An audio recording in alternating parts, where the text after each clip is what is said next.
Let me just...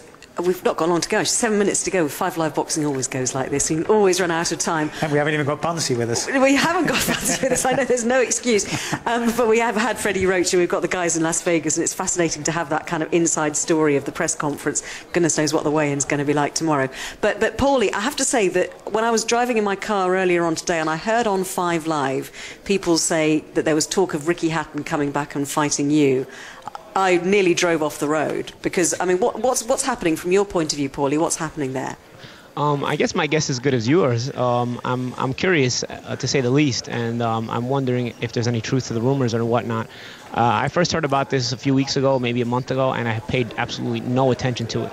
But then in the past couple of days, I've received numerous phone calls from several media outlets, again bringing up this subject of Ricky Hatton coming back. So I started to think, well, maybe there's got to be at least a hint of truth to it, because a rumor usually starts and dies if it's not true, but if there's some truth to it, it keeps going, and it seems like this one has picked up a little bit of momentum, so I'm curious to say the least.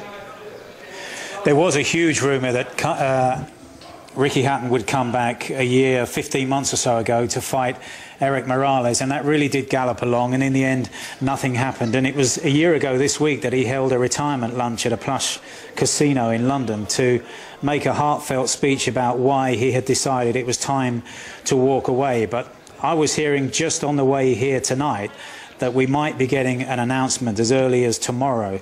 Now, my source, who's a very strong source, suggested that the announcement won't necessarily be that he'll come back. It might be to quell the rumours, but there is an announcement expected imminently, and maybe as soon as tomorrow. He has been on holiday. He is looking in good condition. At the last show that he promoted over here in the UK, he was sat ringside and looked very trim, and he has been in the gym. He has been working hard.